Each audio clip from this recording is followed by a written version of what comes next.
talking kind of fast about the spool. Let me run over it again. So you got power comes to the chain. The chain turns the big sprocket.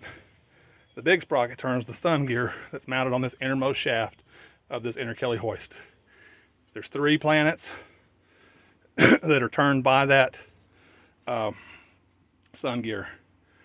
The planets are each mounted on a little shaft, each of which is mounted onto the planet carrier, which is like that fat part inside of the drum that's just inside of the brake band.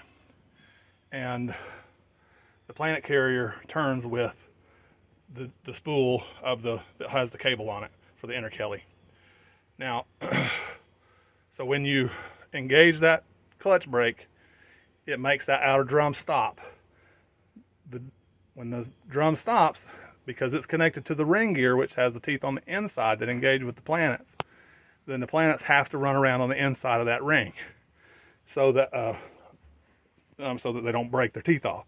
And since it's easier for it to spool that in than break the teeth off, it does.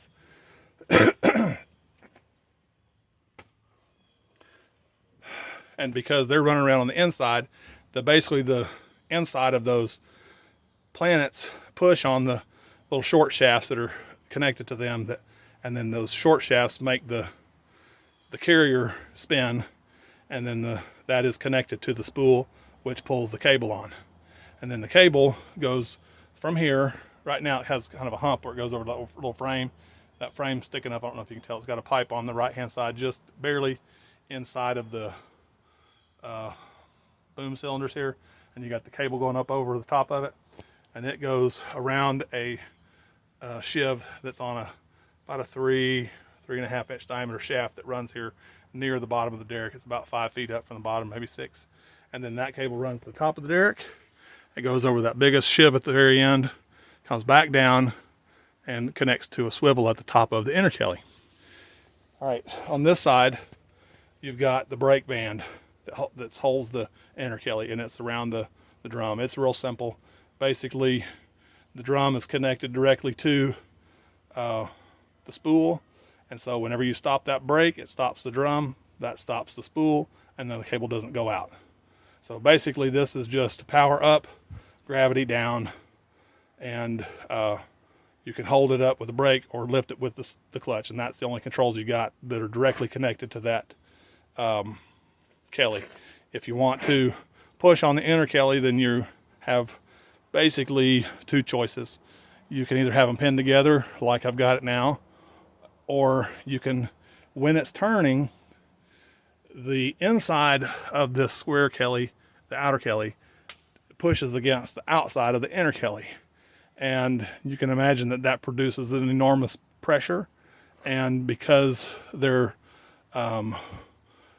we never put grease on them on the inside of the outer Kelly or the outside of the inner Kelly, they don't slip easy, and so at least not when they're in got torque going through them. So if you have torque going through it, the more torque you have going through it, the more you can push down on the inner Kelly through the friction against you can push down the outer Kelly by virtue of the crowd cylinder or your down Kelly clutch, and that down crowd pressure, it gets transmitted as friction against the inner Kelly. Hopefully that makes sense. That's most of where the power goes through. Let me think if there's anything else. No, that's pretty much it. Everything else is hydraulic. So I'm going to stop this video and then make another one of what the controls do and how they work. Well, let me just say that the winch cable, the way we got it set up right now. Oh, well, I didn't talk very much about the winch. This is actually pretty cool. It's the 3-shaft hoist. You got a clutch on this end. When the clutch is in, oh, this is a good one to show you this. I'm glad I'm looking at this. All right. Notice this little thing right here, this little roller, and it's got a lever. This one works a little different than the other ones, but it's pretty similar. This one is basically, you've got, this is a bearing, and it slides in and out with the motion of this lever, which they used to have a linkage that connected to a lever over there. We have it disabled and just it's engaged all the time through this chain dog that we welded onto it. So we adjusted this thing so it will be tight, and then we tightened this dog until this snapped in. So what I mean by snapping in is, see this piece right here, it gets smaller toward the tip, and then it comes up, and then it goes kind of flat. And actually there's a small divot in here.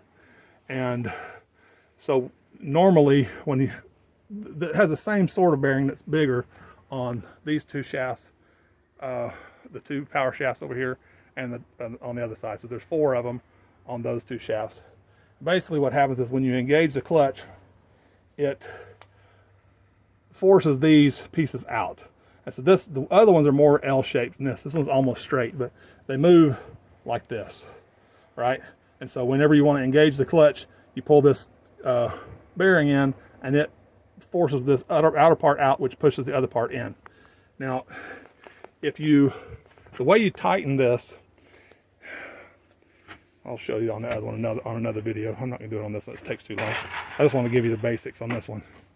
All right, this one sends power down this shaft. On the far side, there's a sprocket with a chain. This is a 60 single chain. The other side has an 80 single chain. So this shaft with that teeth on it right there, it turns whenever, in this case, whenever you send oil to this motor right here. So the motor turns that sprocket, which turns the chain, which turns this. This is basically solid because we've got the clutch engaged all the time. That makes this shaft rotate. That makes the sprocket on the other side rotate. The chain on the other side basically goes to the far side of this shaft, and you can see it over there. So that's got a bigger sprocket on that side than it does on the input shaft.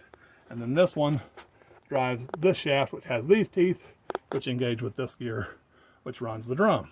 So it used to be that to make it go up, you first had to select which gear you wanted to be engaged. So I've disabled the shifter on this one. Actually, I removed it all. So it used to be you could have this gear could engage the teeth on right here, these teeth. And so that will be high speed if you engage it on this side, because it didn't go through the gear reduction by way of the chain on the other side. So this other chain runs maybe 40% slower, something like that, than the input shaft. And so that's low speed, and then it engages its teeth with this, and there's a big gear reduction there. And then it used to have another locking feature. So you see these fat long teeth. They're a one-way thing, and it used to have a locking mechanism that went around a different shaft that's missing. And so it used to be you could lift it with the clutch, either in high gear or low gear. So you had a shifter for the high gear and low gear, and you had a clutch to engage whether you're going to spin it on either high or low gear. And then it has a hydraulic brake in that far side. It's also disconnected and removed. And then you had this locking feature that you could have the little pawl that would flip over into there by a 4th lever. So there's 4 controls that you used to have on this. Now you just have 1, and I have it in low gear all the time. And so whenever you pull the lever towards you over there by the seat, then it makes the winch turn in and spool up, and or spool the cable in, lifting your winch up, and if you push it away from you, it lets it down. And so at the far end, you can see there's like a kind of a brownish red block that's got the 2 cables going over the top that go into that block. That's the winch cable. So basically the winch cable comes off of this spool, it goes through a little pulley near the very bottom of the derrick, comes up on the bottom side of the derrick, and then on the, you can see there's both cables right there, and then it's a smaller one. It's a 1/2 inch cable that's on that, and it's a 3/4 on the winch. I mean on the hoist for the interkelly. So then that comes over the top, goes down these 2 cables here all the way to the block, and then there's a single dead leg, I don't know what the right name for it is, it comes off the block and it connects to the very top of the derrick, and that side of the cable doesn't move. And so between the block and all the gear reductions here, this winch goes real slow compared to this motor. I think I figured it one time, I can't remember, like a 30-something, 38-to-1 reduction versus of the shaft speed of that motor relative to the hoist. Maybe it was more than that. It's a lot, whatever it is. And then you got a 2-to-1 on the cable for the block. So the nice benefit of that is that because your motor's running fast and your wire's moving slow, you can make really tiny adjustments on how much tension you want to be in your cable, which makes it real nice when you're setting anchor bolts and things like that, that you can move it up just a hair, and just so it's barely moving at all. It's really nice in that way. And because it's hydraulic, it's real easy to control. So I think that's all I was going to say about the power transmission in the rig. I'm going to now go to the seat and make a video about how to run it.